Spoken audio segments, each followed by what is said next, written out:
Hi, this is Denise at the Grandview Heights Public Library, and I'm in the administration department, so I don't usually get to do this, but this is my second time to do book talk for babies through third graders, so go me, yay! Today I have brought for you a couple of board books. This one is from the Sesame Street game. It's illustrated by Andrea Posner Sanchez, and this one is about the count, so it's about counting. Look at there. He's counting. I love how he has spats on. Anyway, if you want to learn about numbers, and it's really fun, there you go. There's the count. But also in this series, and these are new in 2020, is Elmo. Elmo loves everyone. Cookie, who's going to eat his way through the neighborhood. Big Bird, who visits with all of his friends. Abby Cadavi, who has adventures with her wand. And Oscar, who is really grouchy. Sweet little series. So if you like Sesame Street, this might be the book series for your child. The next one I have is called Look Fish. And this one is by Stephanie Kalmanson and illustrated by Pui Pinios. And it's all about fish. So there you have it. There's all different kinds of fish. It talks about them by name, shows all their shapes and what they eat and where they live, what they do. So there's all about fish. Also in this series, there's another one called Look Birds and one called Look Flowers. Same deal, where they talk very specifically about what kind of flowers they are and what kind of birds they are and where they might live, where you might find them. So it's a pretty interesting little board book, and sturdy, which is nice. Next, I have these box books. I have two of them. This is an easy reader, so if you're a first grader or second grader, you can absolutely read this by yourself, but if you're just learning how to read, it's really awesome because it talks to you, so it can read to you if you want to try and do it yourself. If you're a kindergartner or first grader and you want to do it by yourself, it's a good way to do it. It will talk to you and it'll tell you when to turn the page. If you'd rather read it with your child yourself, you can absolutely do that. This one is called Just Add Glitter. It's by Angela DiTerlisi and it's illustrated by Samantha Cotterill. It's about a little girl who thinks that glitter is awesome, and the more glitter you add, the better the world will be. It has mixed media illustrations, and it's got some texture to it so you can feel the glitter. And as she goes through the story, she learns that maybe there's a point where you have too much glitter. It is right about here when she realizes that maybe that's too much glitter, and a little bit can go a long way. So as you can see, there's not a lot of words on the page, which is perfect for a first grader, and it's great for a kindergartner that might not have a whole lot of patience but really wants to read themselves. It's a really good way to learn. So here's this one, and then I have another another version. This is called The Hug Machine by Scott Campbell, and it's about a child that wants to hug everybody because hugs make the whole world better. We have a whole series of these box books that are on the same principle, where they have a few words per page, and again, they have an on-off button, they have volume buttons, you can pause them. They're all illustrated, they're all, not a whole lot of words per page.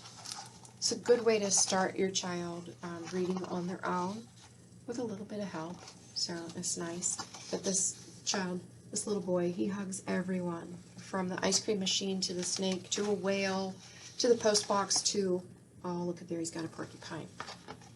It's a great story. There he is. And hugs do make the world better. So you might want to try some of these box books. They come already charged. All you have to do is just turn them on.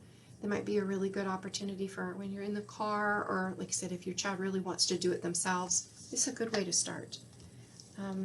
This one is called Art Museum Opposites, and it's put together by the Philadelphia Museum of Art. It is a picture book. All of the pictures are from the Philadelphia Museum of Art's collection. So here's your opposites, up and down, and a little and a lot.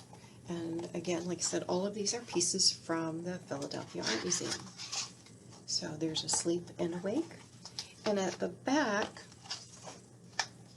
there is information about each of the pieces that are appearing, and there's suggestions there how you can bring art into your home. So if you want to illustrate your own sets of opposites, you can help your child do that through lots of different media. It's a way to bring art into your house and have your own adventure. Next I have some picture books, but they're nonfiction picture books. My children always want to know more about how things work, about why things function the way they do, where can you find it, what does it eat, how does it live, does it wear a coat? They want to know those kind of things. So we started working with the nonfiction section when my children were really small, and it comes nonfiction materials.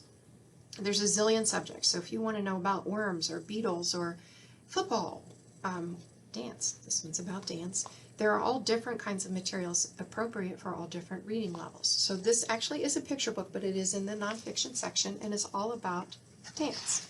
And this particular book is an alphabet book, so it describes different kinds of dance and different dance steps, also by the alphabet. So as you can see, it's not a lot of words per page. Be a really great book for a first grader or second grader to read on their own, but toddlers and kindergartners might enjoy it too, especially if you read it to them. If they're really interested in dance, it's a good way to find out more. So here's a little girl doing the hula. Here's all the clothes that you want to wear. All kind of stuff about dance. So it's not terribly difficult, and it'll answer lots of questions if that's the way your child's brain works. My children wanted to know about dance, and they wanted to know about rocks. Rocks was a big one.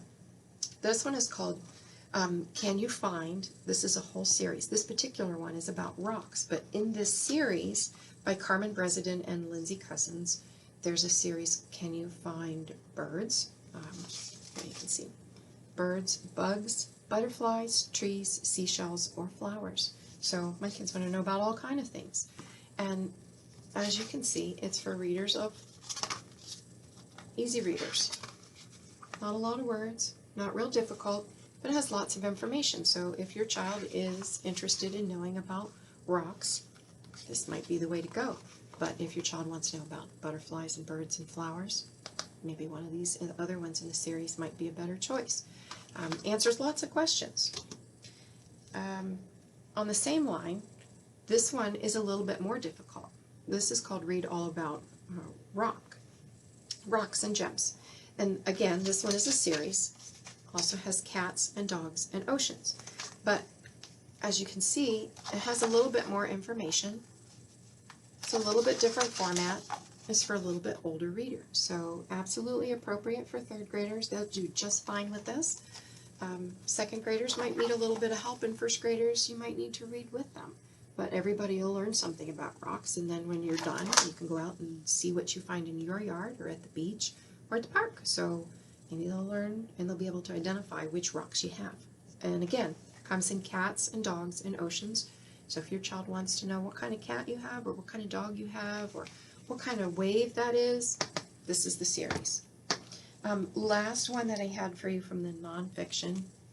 Again, my children love sports, so soccer is big at our house, and this book is a terrific book that shows that soccer is a world sport, and that children all over the earth are playing it. And how they play it, it's all the same rules, all the same equipment, all different children enjoying soccer. And as you can see, there's not a lot of words. Second graders could read this. Third graders can absolutely read this. Kindergartners and first graders that love soccer might really enjoy this, about seeing other young people like them playing soccer. So nonfiction is awesome. It's awesome. Just because it's in nonfiction doesn't mean it's too wordy. There's so many different subjects, and there's lots of different reading levels depending on what your child is looking for. I am positive you can find something there. So next one I have for you is a beginning chapter book. Roald Dahl is a big hit at our house. We love Roald Dahl. And the best part is that all the Roald Dahl books also come in audiobook, which is awesome. We love the BFG and Matilda and the Witches and Charlie and the Chocolate Factory and James and the Giant Peach. All are excellent stories. This particular one, the BFG, is about a giant who meets a little girl and makes a new friend and becomes a better giant because of it. This one, Matilda, is one of our very favorites. It's about a little girl who doesn't have a wonderful home life, but she finds out she has magic powers and she can make everything better. So if you have to be in the car, or if your child focuses better with an audiobook than with a print book, audio might be the way for you.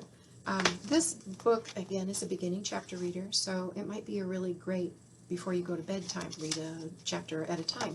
If you're a really good reader, a second or third grader could probably do this.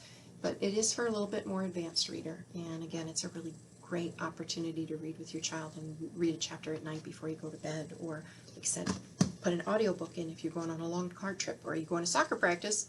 It's a way to go. Okay, and then last I have a little bit more nonfiction. This really caught my children's attention.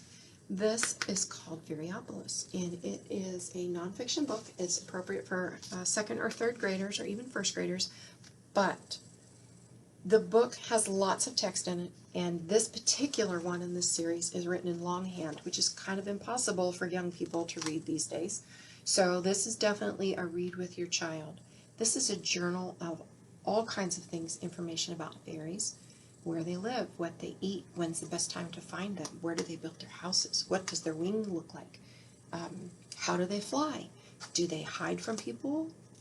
If your child wants to know that kind of information, it's in this book. So it's really sweet. It really caught my children's imagination. So when we were done reading this book, we had to go out and go on a fairy hunt and find all the fairies. And it is written month by month, so you can do it all year round if you want to, or you can do it all at once if your child is really crazy about fairies. So this one got us started in the series, but also in the series there are a bunch more. These are from Candlewood Press, and there is Wizardology, if your child likes wizards. Egyptology, if your child is all about mummies from Egypt.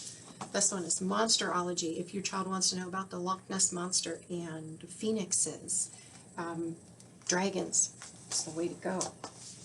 This one is about mythology. Also included in this series, I have some more at home, are Piratology and Dragonology. My son absolutely was crazy about dragons, and after we looked at all of these, and these are, the Variopolis one is in longhand. These are not, but there's a lot of text. So this is a definitely read with your child or your student, and then go find things. It's a great way to start an adventure at your house. If you want to go out and find these things, it gives you all kind of tidbits and helps stir creativity, stir an imagination, see what you can find, what's out there. One last bonus part, which might be a little bit too much, but these were big favorites at my house because we had questions about what happens if I swallow my chewing gum? Why do I have to blow my nose?